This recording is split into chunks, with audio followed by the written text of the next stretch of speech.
Bueno, muchísimas gracias, Alex Academy Perú, por la invitación a mi persona para estar presente en este evento académico el día de hoy. Nuestro tema, como ustedes ya pueden visualizarlo a través de las diapositivas, está relacionado al manejo del sistema de gestión fiscal. Este manejo del sistema de gestión fiscal hoy en día lo van a utilizar mucho los asistentes en función fiscal, a quienes se les ha dotado del famoso SGF o Sistema de Gestión Fiscal. Antes se hablaba mucho del CIAF, ahora ya no, porque eso forma parte sobre todo del Código de Procedimientos Penales, el tema de lo que viene a ser el CIAF. Ahora lo que nosotros hablamos es de lo que es un Sistema de Gestión Fiscal o SGF. Partiendo de ello, es importante saber también lo que viene a ser en este caso la resolución que dispone lo que va a venir a ser parte de lo que es el manejo del sistema de gestión fiscal. Existe una resolución que es la número 748-2006 MPFN del 21 de junio de 2006, donde en su capítulo 3 y en el capítulo 4 nos empieza hablando, por ejemplo, de la carpeta fiscal electrónica y también del monitoreo de lo que va a venir a ser la carpeta fiscal. Reiteradamente nos empieza hablando de la carpeta fiscal electrónica y también nos empieza a mencionar de lo que va a venir a ser el monitoreo de la carpeta fiscal. El capítulo 4, dentro del monitoreo de la carpeta fiscal, nos habla del sistema de gestión fiscal, es decir, básicamente lo que va a venir a ser el manejo del SGF. A la vez, dentro de las funciones que tiene que desempeñar un asistente en función fiscal, precisamente es la función número 4 donde nos hace mención a lo que vendrá a ser el sistema de gestión fiscal, es decir, lo que va a venir a ser el famoso SGF o sistema de gestión fiscal. Y si nosotros vemos precisamente ese punto número 4 dentro de lo que viene a ser la función, nos dice que su función viene a ser ingresar y verificar la información de los casos en el sistema informático y aparte de eso mantenerlos actualizados. Y hace referencia al SGF. Entonces, el SGF, por ende, lo que va armando es una carpeta electrónica. Nosotros sabemos que en la Fiscalía contamos con una carpeta física, pero a la vez de ello se va a contar también con lo que viene a ser en este caso una carpeta electrónica, ¿no? Que se va a armar en base a lo que es el sistema de gestión fiscal o SGF. Partiendo de ello, lo que nosotros podemos señalar es que el sistema de gestión fiscal, al dar inicio a la carpeta electrónica, lo que nos dice es que esta va a servir de reforzamiento a lo que viene a ser la carpeta principal. Porque si ya tenemos una carpeta principal, esta tiene una serie de contenidos, como por ejemplo, vienen a ser los escritos de denuncia, las declaraciones que se toman, la documentación que se recaba en el desarrollo de un proceso de investigación y todo acto que se ha dispuesto y se va ejecutando durante esa primera fase es la que se va encontrando dentro de lo que viene a ser la carpeta electrónica. Perdón, la carpeta física. Sin embargo, va a ser importante que nosotros tengamos también una carpeta fiscal electrónica. Dicha carpeta fiscal electrónica, para empezar, tiene los lineamientos que han sido establecidos en el decreto legislativo 681, ¿no? Que ha sido modificado por la ley 26612 y la diferente directiva de la Fiscalía de la Nación que han sido emitidas, por ejemplo, al respecto, ¿no? Entonces, teniendo eso en cuenta, vamos nosotros a advertir lo que viene a ser pues la carpeta electrónica y vamos a ver ahí que cuando los documentos sean incorporados físicamente, también tienen que ser incorporados digitalmente. En las reglas teóricas nos dicen que lo que contiene la carpeta física debe contener también la carpeta electrónica. Sin embargo, existen naturalmente algunas limitaciones porque es muy complicado, por no decir un tanto imposible, que la carpeta electrónica tenga que contener necesariamente lo que contenga la carpeta física, a pesar que digamos la descripción normativa de la misma hace referencia a ello. Diciendo ello, hay que ver ¿cuál es la importancia de tener una carpeta electrónica? El artículo 23 nos habla de la funcionalidad que tiene que tener la carpeta electrónica. Nos dice, para un mejor o para una mejor funcionalidad de la carpeta electrónica, esta deberá ser ingresada a una aplicación que se permita o que permita una adecuada administración del contenido.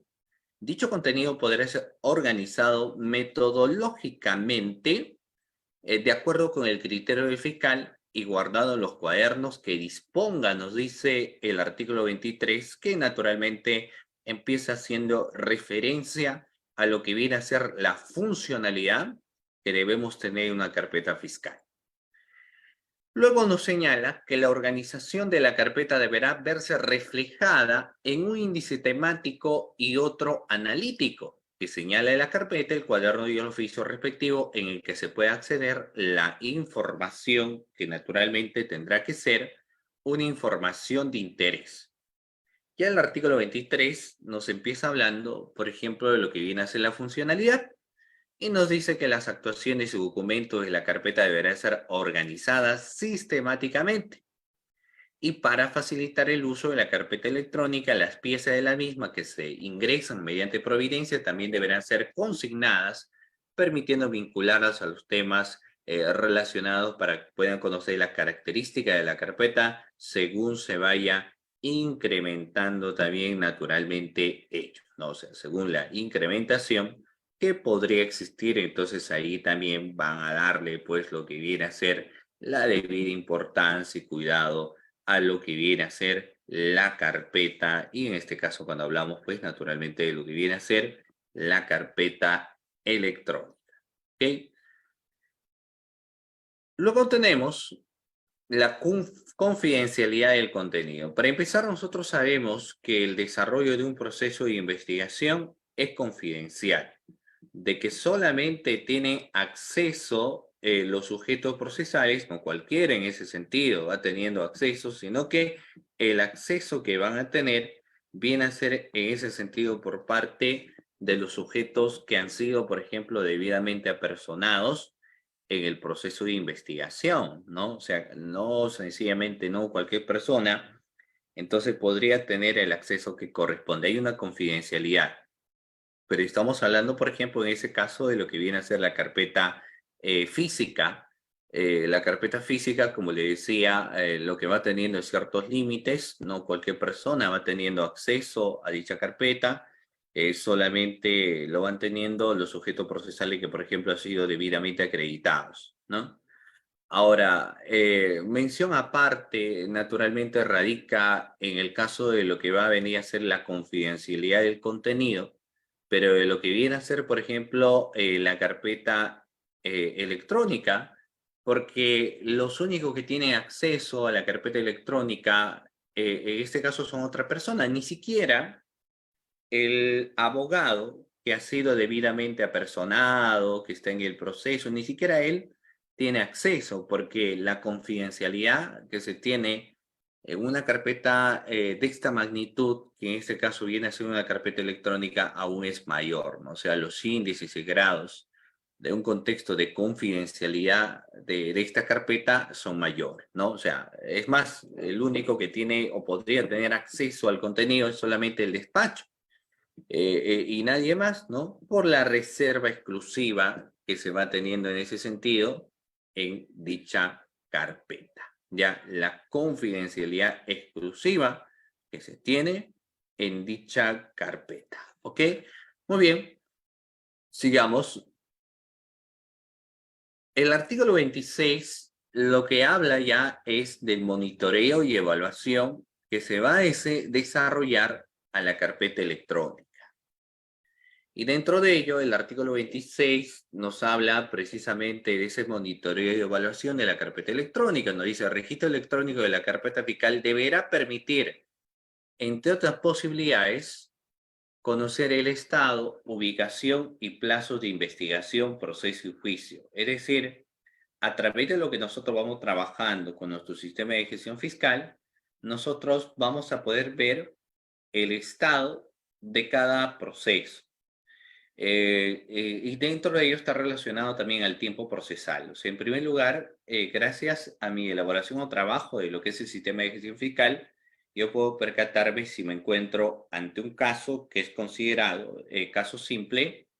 Yo me encuentro ante un caso que tiene el criterio de ser declarado complejo, o si yo me encuentro entre lo que viene a ser la actividad organizada, o sea, cualquiera de los tres, ¿no? Si yo evidencio que se trata de un caso simple, si yo evidencio luego que lo que se está hablando es aquí de casos, pero que vierten complejidad con las razones y motivos del por qué tiene que ser declarado complejos, o cuando yo advierto casos grandes, ¿no? De criminalidad organizada, cuyo tiempo de una investigación, en esos casos será hasta 36 meses, por ejemplo. Entonces, dependiendo de cada uno de ellos, es lo que vamos a ver la investigación que nosotros tenemos y los plazos que también estamos teniendo, y eso se va verificando a través de lo que viene a ser el semáforo fiscal. Ahora, el punto número 2, respecto a lo que es el monitoreo, también nos menciona que nos permite verificar el resultado final de la investigación preliminar, es decir, el resultado final de lo que vienen a ser, por ejemplo, las diligencias preliminares, que puede ser que esto haya terminado en lo que es un archivo, o la otra posibilidad es que se haya formalizado la investigación, pero no son las únicas alternativas que uno tiene, ¿no? O sea, no son las únicas alternativas el archivo, o tampoco la única alternativa el hecho que se haya formalizado, sino que también, por ejemplo, ya en una cuestión de competencia, es muy posible que el caso se haya tenido a bien de derivar. Entonces tenemos esas tres posibilidades: de un archivo que se haya hecho al proceso, de una formalización que se haya al proceso, o que se haya hecho una derivación. Y en el punto número 3, tener pues un registro electrónico que permita conocer cuántos casos fueron admitidos por el juez. En el sentido ya de que, para empezar, ahí tenemos dos posibilidades. Primero, de que el caso esté ya en una formalización de investigación preparatoria y nos encontremos, pues, en este caso, en lo que viene a ser una etapa decisoria del proceso. O la otra alternativa que nosotros podemos tener, por ejemplo, en ese caso, es ver cuántos casitos, acá lo que estamos teniendo es en etapa intermedia, ¿no? Ya no tanto en la etapa que fue la de formalización de investigación preparatoria, sino aquí pues ir teniéndolo ya en un contexto diferente, ¿no? En una perspectiva naturalmente también distinta, diferente a lo que a veces suele darse, ¿no? Muy bien, entonces eso es un papel muy importante que nosotros también debemos tener en cuenta, estimados participantes. ¿Ok? Siguiente posición. Dentro de la regla del artículo 26 nos sigue hablando de monitoreo y evaluación de la carpeta electrónica. Nos dice que hay que verificar el resultado final de la investigación preparatoria. Es otra cosa, porque lo que hace un momento se hablaba es ver el resultado, pero de lo que vienen a ser las diligencias preliminares, acá lo que nos está diciendo es el resultado de lo que viene a ser ya una investigación preparatoria, y dentro de ello lo que nosotros podemos tener es, por ejemplo, que el fiscal haya formulado un requerimiento acusatorio, es una primera probabilidad, y la otra es que se haya formulado lo que viene a ser un requerimiento de sobreseimiento, ¿no? Ahora, naturalmente pueden advertirse algunos temas o tópicos de mecanismos de simplificación procesal, como podría ser, por ejemplo, la terminación anticipada, el principio de oportunidad, entre otros aspectos que resultan siendo importantes. Y en el punto número 5, pues hay que tener un registro electrónico que permita conocer cuántos casos fueron admitidos, por ejemplo, al juicio oral.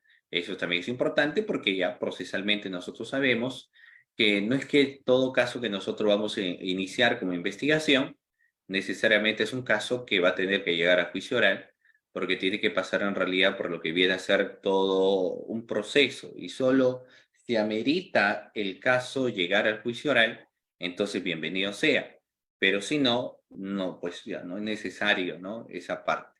Ahora, También, dentro de la regla del artículo 26, se determina pues el sentido de la sentencia u otra resolución equivalente que ponga fin al proceso, ¿no? Determinar el sentido de la sentencia en el sentido de que esta, por ejemplo, se puede tener bien de apelar.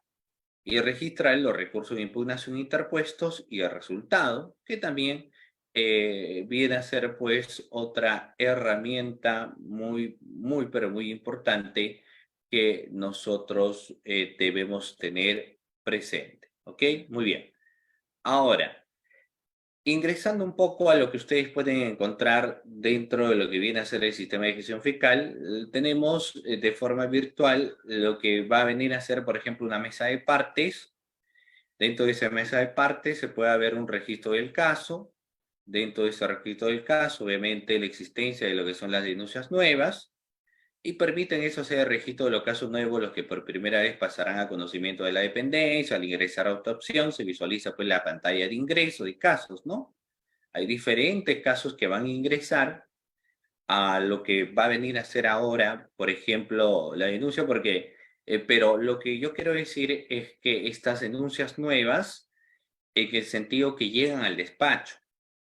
Por eso es que les decía que el sistema de gestión fiscal está relacionado básicamente a quien es asistente en función fiscal.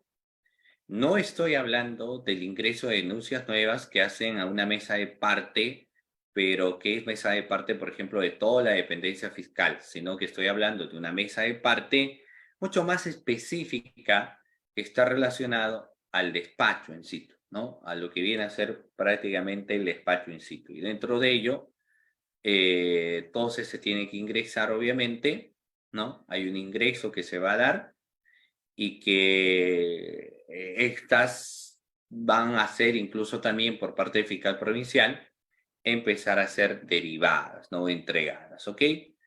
Plazos que permiten controlar los plazos en casos asignados. Es otro factor bastante importante. ¿Cómo controlamos los plazos en el desarrollo o durante el desarrollo de lo que va a venir a ser un proceso, por ejemplo, de investigación, ¿no? O sea, como nosotros nos plantamos y empezamos a desarrollar lo que vienen a ser los plazos. Nosotros, para empezar, sabemos de la existencia de semáforos y estos semáforos arrojan pues los colores típicos de lo que va a venir a ser los plazos de un proceso y dentro de ello, por ejemplo, encontramos el semáforo verde, el semáforo rojo y el semáforo amarillo. Y estos, como les reiteraba, están relacionados básicamente a los tiempos, ¿no? A los tiempos que nosotros vamos a tener para arribar, por ejemplo, al resultado de lo que viene a ser pues un proceso en sí. Entonces, en el sentido del monitoreo de los plazos que vamos a encontrar. Si el semáforo se encuentra en color verde, entonces eso es una indicación que nosotros nos encontramos dentro de lo que viene a ser el plazo, ¿no? O sea, si nosotros encontramos, como lo reitero nuevamente, un semáforo verde, significa que nosotros nos encontramos dentro de lo que viene a ser un plazo. Y lo ideal, pues, es que nos debamos mantener solamente con semáforo verde. Ahora, que nos mantengamos con semáforo exclusivamente verde, a veces resulta siendo un problemita, ¿no? Porque como le reitero, no siempre uno se encuentra pues con lo que viene a ser el semáforo verde, sino que va existiendo una serie pues de situaciones o contextos que a veces se pueden advertir, que a veces se pueden tener a bien de suscitar o que a veces, por ejemplo, se tienen a bien de ver también, ¿no? Y ese es un aspecto que, como le decía, resulta importante que se tenga en cuenta. Si el semáforo se encuentra, por ejemplo, en color amarillo, entonces eso significa que estamos con semáforo próximo a convertirse en rojo, entonces posiblemente nos encontramos próximo al vencimiento del plazo, porque eso es lo que arroja el color amarillo, lo cual naturalmente también está muy bien porque el color amarillo que yo les estaba señalando es cuando nos empieza a mencionar próximo a lo que va a venir a ser, por ejemplo, vencimiento de plazo, ¿no? Y si nos encontramos color rojo, entonces estamos ante una circunstancia ya de un plazo vencido. Cualquiera de los tres están relacionados al tema del plazo que nosotros tenemos en una investigación. El color verde, como estaba señalando, significa que nosotros nos encontramos dentro de lo que viene a ser el plazo. Si es amarillo, significa que estamos próximos a vencer. Y si nos encontramos en color rojo, entonces estamos ante plazo vencido. Y eso es lo que nos va a arrojar, por ejemplo, el sistema de gestión fiscal, ¿no? Ahora, si llega la denuncia, el fiscal lo que hace es una evaluación. El fiscal lo que formulará en ese sentido es una evaluación, un análisis de lo que ha llegado y puede tomar, pues, doctores, una serie de decisiones. La primera decisión, digamos que en este caso la decisión más radical que podría optar sería archivar la investigación, ¿no? El archivo de la investigación. La otra alternativa es derivar la investigación, también es una posibilidad. También tenemos el hecho de que se pueda acoger a un principio de oportunidad y hacer o desarrollar lo que viene a ser la reserva provisional también, que es un requisito agraviado, o sea, cualquiera de los tres, ¿no? Archivar la investigación, existen naturalmente causales para que pueda proceder un archivo. La otra alternativa es derivar, sobre todo las derivaciones son en grado de competencia. Si yo, por ejemplo, estoy realizando una investigación de un delito, ¿no? Que se ha acontecido pues en otra jurisdicción, entonces yo no tengo por qué continuar con la investigación porque sencillamente yo no tengo competencia, entonces lo que tendrá que suceder en ese caso es la derivación. Ahora, el artículo 2 del Código Procesal Penal nos rige, por ejemplo, algunas situaciones del principio de oportunidad a las cuales uno podía recurrir también. Y al punto número 4 nos habla pues de la reserva provisional, ¿no? Que es lo que algunos señalan como requisito agraviado, ¿ya? Requisito agraviado. Entonces, lo que yo les señalaba, en el sistema de gestión fiscal lo podrían visualizar. Porque ahí, como yo les señalo, podríamos partir primero de lo que es un archivo, luego de lo que podría ser una derivación, luego un principio de oportunidad y quizás una reserva provisional. O sea, vamos teniendo en ese sentido una serie de alternativas, pero ojo, hay que ser muy cuidadosos. Si bien es cierto, yo tengo las alternativas, voy a tener que trabajar pues de una forma adecuada, de una forma que realmente corresponda, ¿no?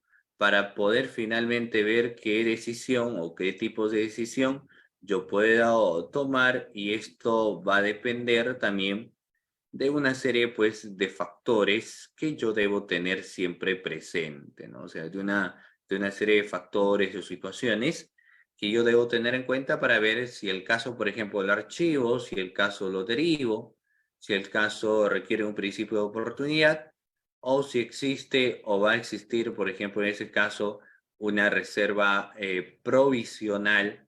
Entonces también eso es algo que debemos pues tener en cuenta, ¿no? Debemos algo que tener en cuenta, ¿ya? Muy bien. Ahora, luego tenemos la etapa de investigación que realiza el fiscal sobre el caso, una etapa de investigación preliminar, porque lo que yo puedo ver es algunos factores como derivar preliminarmente, diligencia de investigación preliminar, que se dé fiscal, el principio de oportunidad preliminar, el proceso inmediato, el archivo preliminar, la reserva provisional, la diligencia de investigación preliminar, que lo realiza por lo general la PNP, o la reserva de la Policía Nacional de Perú, que identificación del imputado, ¿no? Muy bien.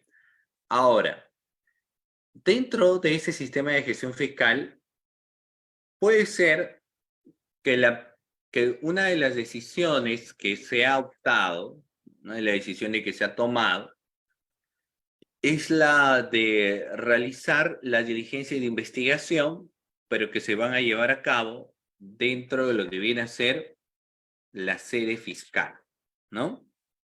Entonces, como se puede advertir, en ese caso en concreto, lo que uno advierte, por ejemplo, es que una primera decisión que se ha tenido a bien de optar viene a ser precisamente lo que yo les estoy señalando, ¿no? O sea, la primera decisión que podría haberse tenido a bien de optar es iniciar la investigación. Y sabemos que el inicio de la investigación, pues trae en ese sentido varios puntos importantes que nosotros debemos tener presente, que nosotros debemos tener, estimados participantes, en cuenta, ¿no?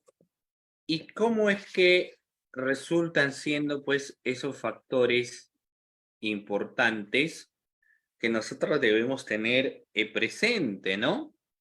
¿O cómo es que nosotros empezamos a señalar esos criterios, esos factores que nos van a permitir a nosotros finalmente la toma de una serie de decisiones? Si nosotros empezamos lo que viene a ser un proceso de investigación, entonces las diligencias preliminares surgen para realizar lo que vienen a ser en este caso actos urgentes e inaplazables. Y lo urgente es lo inmediato que desarrolla un fiscal. Y el tema de la inmediatez está relacionado, por ejemplo, a aquellas actividades que de forma inmediata tiene que desarrollar, en este caso, lo que viene a ser, pues, el representante, por ejemplo, del Ministerio Público.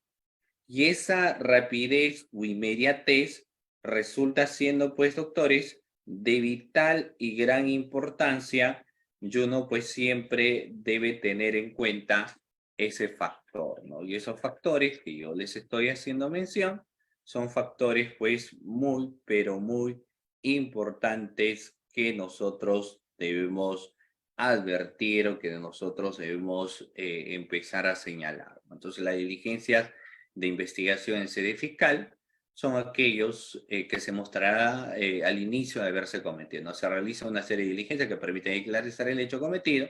En esta etapa se considera, pues, el plazo de 120 días hábiles para casos simples y complejos, y no existe límite para la prórroga, pero no debe exceder de un plazo de 120 días por pertenecer, pues, a la investigación preparatoria, ¿no? Muy bien.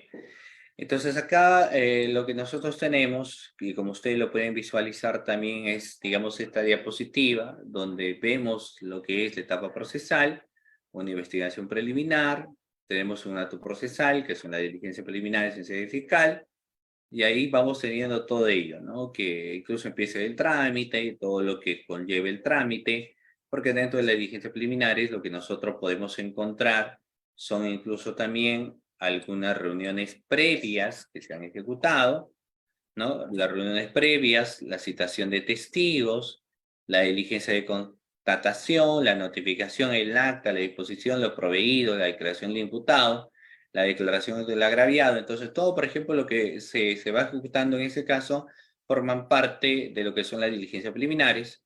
Y como ustedes saben, pues lo que hay que realizar es una buena labor de lo que son las diligencias preliminares también. Ahora, no siempre nos vamos a ir por la regla del proceso común de las famosas 3 etapas: investigación preparatoria, etapa intermedia, lo que viene a ser el juicio oral, sino que nosotros podemos recurrir también a lo que viene a ser en este caso las herramientas que son el proceso inmediato.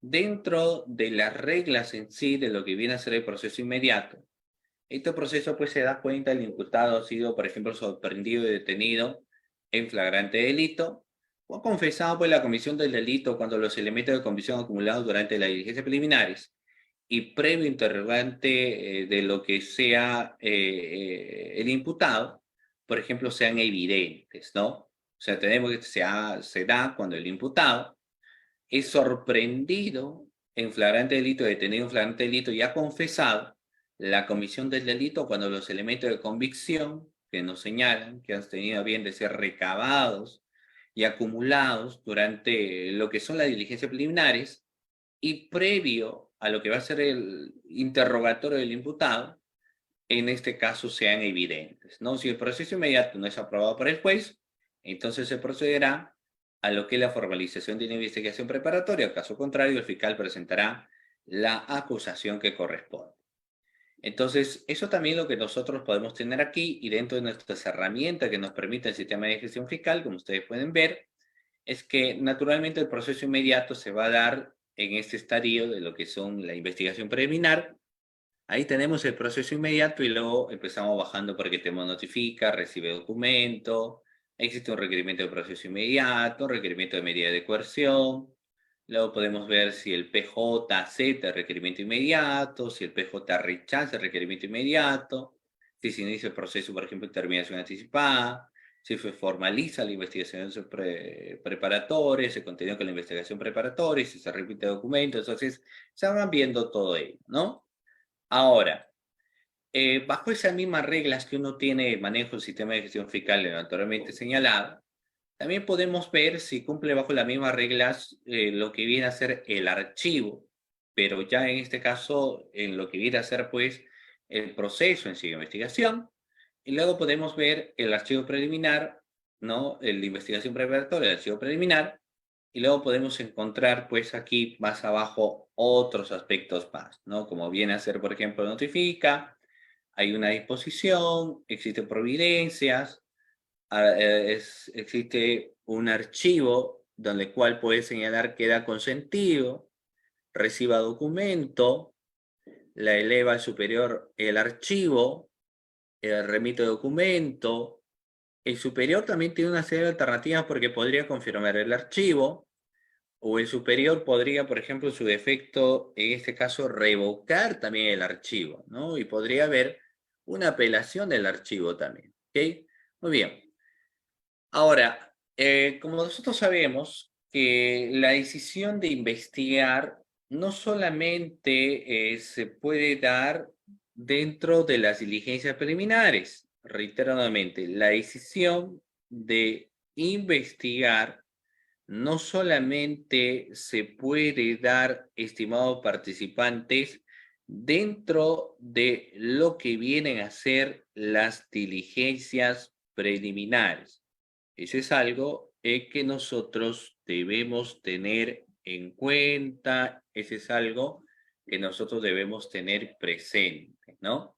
Es un factor muy importante. Y dentro, como les señalo, dentro de la investigación preliminar, cuando se considera que existe delito y no se ha logrado, por ejemplo, identificar al imputado, se envía a la policía para que continúe con la investigación a fin de identificar al autor. Y si el autor pues es identificado y no ha prescrito el delito, se formalizará la investigación preparatoria.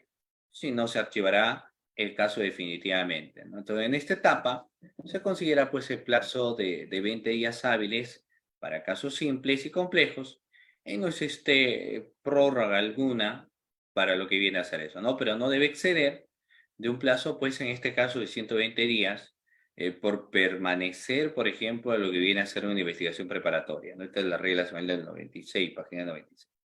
Entonces, por ejemplo, en este caso nosotros lo que tenemos es una etapa procesal, investigación preliminar, tenemos la diligencia de investigación preliminar también, y dentro de ello ya acá lo que se va cambiando es dentro del trámite correspondiente de que las actuaciones que se van a llevar a cabo son las actuaciones que se van a llevar a cabo, pero en parte, por ejemplo, de lo que viene a ser la PNP, ¿no? O sea, en parte del desarrollo que va a estar desarrollando, pero en este caso lo que viene a ser la Policía Nacional del Perú, o como se señala o se menciona, estamos hablando en este caso pues de la PNP, ¿no? La Policía Nacional del Perú, estimados participantes, y eso hay que tener en cuenta también, ¿ya?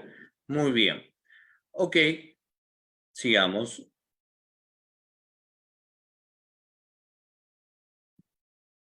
Entonces tenemos, recibe de PNP investigación, remite a la PNP para investigación, disposición por vía, recibe documentos, solicita detención preliminar, puede haber un archivo parcial, remite documentos, recibe cargo de notificación, ¿ya? Muy bien. Luego tenemos aquí que la investigación preparatoria. En el caso de la investigación preparatoria, Es la etapa de la formalización de la investigación en la cual el fiscal se prepara para acusar o sobreseer el caso de acuerdo a lo que se estime conveniente, ¿no? Y eso está puesto dentro de esta etapa de investigación preparatoria, ¿no? Es la etapa de la formalización de la investigación en la cual el fiscal se prepara para acusar o sobreseer el caso de acuerdo a lo que en este caso estime conveniente, ¿no? Entonces, por un lado está ese estadio de la investigación preparatoria y fíjense ustedes que dentro de las opciones que también nos da la herramienta del sistema de gestión fiscal, es, por ejemplo, nosotros decidir si formalizamos la investigación preparatoria, si existe por ahí una derivación de la investigación preparatoria, si existe una terminación anticipada, si vamos a tener un principio de oportunidad, si existe un proceso inmediato, preparatorio, y si va a existir quizás una conclusión de lo que viene a ser en ese sentido la investigación preparatoria. Entonces, absolutamente todo ello se va teniendo en cuenta, ¿no? Absolutamente todo ello que yo le menciono se va analizando, se va viendo, porque dicho sea de paso también resulta siendo pues muy, pero muy importante que nosotros podamos tener en cuenta esos factores que, como les digo, resultan siendo importantes, esenciales, ¿no? Y es que la etapa ya de formalización de investigación preparatoria no es otra cosa que lo que es una etapa decisoria en o durante el desarrollo del proceso de investigación. Es algo que nosotros también debemos tener en cuenta, ¿no? O eso, como yo le decía, viene a ser pues un factor muy importante que a nivel del desarrollo o proceso de investigación siempre, pero siempre se tiene que tener en cuenta, ¿no? Tenemos entonces formalización de investigación preparatoria, se formalizará el caso si cumple lo siguiente. Primero, si aparecen indicios reveladores de la existencia de un delito o la acción penal no ha prescrito o se ha logrado individualizar al imputado, o si fuera el caso, se han satisfecho los requisitos de procedibilidad. Para ello, el fiscal notificará al juez y al imputado y realiza pues actos preparatorios a fin de encontrar las pruebas que permitan decidir si acusa sobre ese caso. El plazo para la investigación preparatoria es de 120 días, cuando el caso es normal, con un límite de prórroga de 60 días y 240 días cuando el caso es complejo, no con un límite de prórroga igual al plazo establecido. Ahora, acá también tenemos, ¿cierto? Lo que ya incito, pero viene a ser la investigación preparatoria, y básicamente en los criterios que uno encuentra ya en la formalización de investigación preparatoria, porque lo que vamos encontrando es una disposición, encontramos la providencia, la declaración del imputado, del agraviado, la declaración del testigo, quién recibe pericia, quién recibe documento, el sobreseimiento que también se puede dar en sus dos magnitudes, si es, por ejemplo, un sobreseimiento total, si es un sobreseimiento parcial, la audiencia judicial sobre el medio de defensa que se va a utilizar, también es algo importante que se va a valorar, ¿no? Ahora, el sistema de gestión fiscal también va a permitir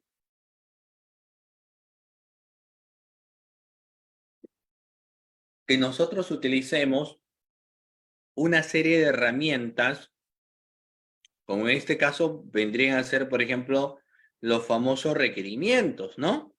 Porque los requerimientos también no solamente se van, pues, obviamente aquí tener a bien de sustentar, sino que los requerimientos también van a ser factores importantes que nosotros naturalmente debemos tener en cuenta, debemos tener pues presente también, ¿no? Y esto resulta siendo importantísimo y de vital importancia. Los requerimientos dentro de ellos, el más conocido, muy polémico por muchos, es el requerimiento de prisión preventiva. El juez, a solicitud del Ministerio Público, podrá dictar mandato de prisión preventiva si, atendiendo lo que nos dicen los primeros recaudos, sea posible en ese sentido determinar la concurrencia de los siguientes procedimientos materiales. El artículo 268, inciso 1, ABC, nos dan alguna manifestación de las mismas, el artículo 269, 270 y 271, y luego nos señala que la prisión preventiva sobre el plazo no va a durar más de 9 meses.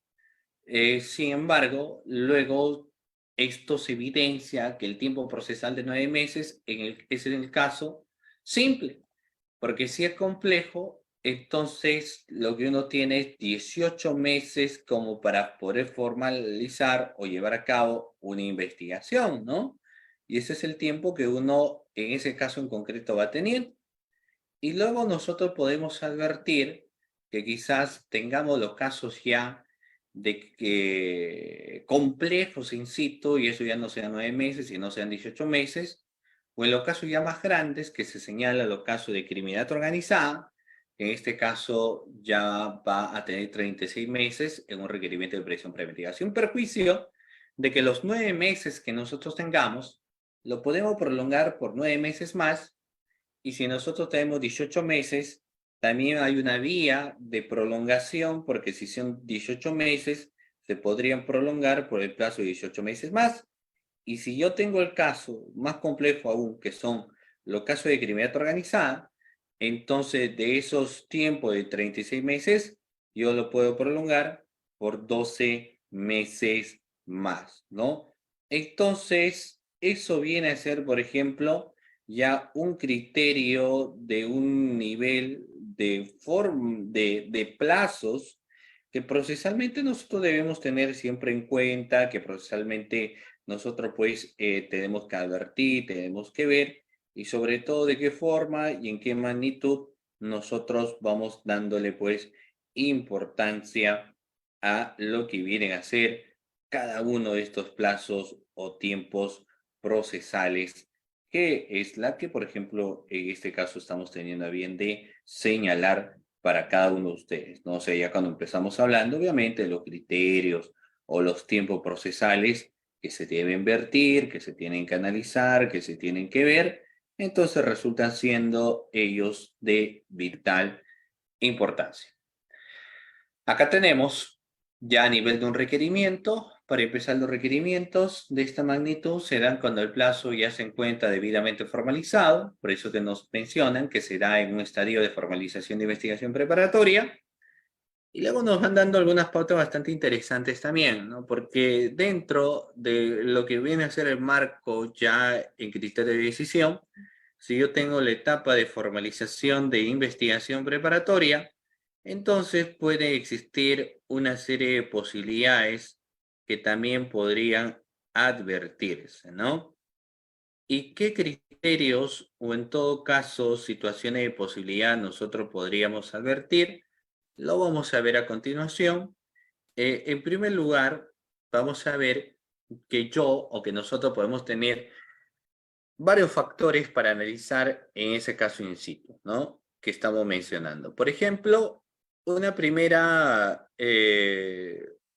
primer contexto de análisis que nosotros podríamos advertir podría ser el siguiente. Yo tengo requiere inmovilización de bienes muebles, requiere detención preliminar judicial, requiere prisión preventiva, requiere internación preventiva, impedimento de salida, suspensión preventiva de derechos, embargo, otras medidas reales, sobreseimiento y remita de documentos. Entonces, lo que vamos teniendo, pues, básicamente todos esos requerimientos. Los requerimientos, a diferencia de una disposición, y eso lo hemos sustentado en varias oportunidades, porque, por ejemplo, cuando nosotros hablamos de un requerimiento, la magnitud que en este caso tiene un requerimiento es que jamás un requerimiento se caracteriza por ser autónomo. O sea, no podemos tener un requerimiento cuya característica inicial vendría a ser, por ejemplo, la autonomía, ¿no? Sino que dentro de los factores de lo que viene a ser un requerimiento, esto tiene que pasar necesariamente, estimados participantes, por lo que viene a ser, pues, la evaluación de un juez. El juez podría declararlo bien cierto, fundado, o por el otro lado, quizás lo que puede hacer es declararlo infundado, ¿no? Muy bien. Y es algo que nosotros pues debemos tener presente, ¿ya? El control de plazo de la prisión preventiva se puede hacer a través del sistema de gestión fiscal, doctores, sí. A través del sistema de gestión fiscal, no solamente nosotros monitoreamos el plazo de lo que va a venir a ser una investigación, sino que también a través del sistema de gestión fiscal, nosotros podemos, por ejemplo, iniciar a poder compartir lo que viene a ser el plazo que se tiene, pero ya a nivel de lo que es, por ejemplo, requerimiento de prisión preventiva, lo cual resulta, como les estoy señalando, un tema pues de mucha importancia también, ¿no? Y dentro de ello, por ejemplo, lo que encontramos, lo que podemos encontrar es, por ejemplo, si yo encuentro semáforo verde, entonces yo estoy dentro de lo que viene a ser un plazo. Si el semáforo rojo es un plazo vencido, que en este caso es el plazo vencido, requerimiento de prisión preventiva. Y si el caso se encuentra amarillo, entonces sucesivamente lo mismo que en los demás procesos, porque el amarillo es como un aviso. El amarillo significa que el plazo está próximo a vencerse, entonces lo que puede hacer el fiscal en esos casos en particular es solicitar, por ejemplo, lo que viene a ser una prórroga, ¿no? Una prórroga, ¿ok? Luego existe otras vías más, como el proceso inmediato. En el caso del proceso inmediato, entonces lo que uno va a ver, por ejemplo, que se procede en la etapa anterior con las siguientes consideraciones, ¿no? Tiene que ser aprobado por el juez. Si no procede a formalización de investigación preparatoria, si es aprobado por el juez, entonces se acusa. El imputado puede solicitar al juez, por ejemplo, determinación anticipada. En este se ciñe en caso a lo que establezca tanto la regla del artículo 446, 447 y 448 respecto a lo que viene a ser, por ejemplo, aquí el plazo en la investigación, ¿no? Y de qué forma también uno advierte y va sustentando los criterios de plazo que puedan darse, ¿no? Muy bien. Luego tenemos la conclusión de investigación preparatoria y después está la conclusión de la investigación preparatoria de conformidad con el numeral 1 del artículo 343. El fiscal pues decide y en este caso tomaría una decisión en base a lo que va a ser un requerimiento porque podría decidir acusar y formalizar. Pero eso va a estar ahí.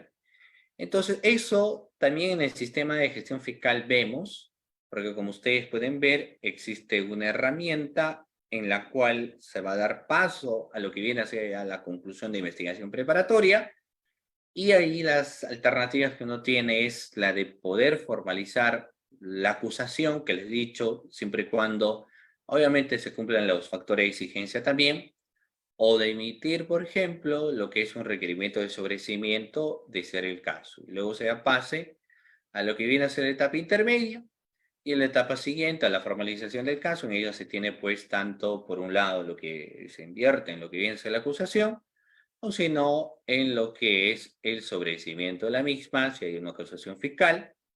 Toda acusación fiscal tiene que pasar, bien sea por un control formal y un control sustancial de ser el caso, ¿no? Y un sobreseimiento, entonces pasa por lo que es un análisis o lo que se conoce por el famoso control de sobreseimiento para llegar a la etapa de juicio oral, que como ustedes sabrán, pues la etapa de juicio oral es considerado como una etapa, no llamémoslo, obviamente en este caso la etapa más importante, porque todas las etapas son de igual importancia, pero sí en cierta medida nosotros podemos señalar que esta viene a ser pues una etapa estelar, ¿no? Ya la etapa estelar del proceso en sí tiene otros matices, otros factores bastante importantes, interesantísimos que también nosotros debemos tener en cuenta de partiendo naturalmente cada caso en particular también, ¿no? La importancia que eso tiene, cómo lo departimos. Entonces esto va cumpliendo pues roles vitales, ¿no? Muy bien. Y luego, entonces, el juicio oral también tiene una monitorización, se monitorea también a través del sistema de gestión fiscal. Entonces, hemos visto, como ustedes pueden ver, el sistema de gestión fiscal tiene mucha repercusión a nivel de estándares procesales. En el proceso se trabaja mucho con las instituciones Entonces, como la diligencia preliminar es investigación preparatoria, etapa intermedia y lo que viene a ser el juicio oral, y pues con el sistema de gestión fiscal, lo que uno plantea es básicamente alguna de estas herramientas, ¿no? Entonces, muy bien, estimados participantes, de esta manera concluyo mi disertación. Si por ahí alguno de ustedes tiene alguna pregunta, gustoso en poder responder alguna inquietud que ustedes, pues, sí, cuando lo tengan, ¿no? Mi agradecimiento al Lex Academy por la cordial invitación a mi persona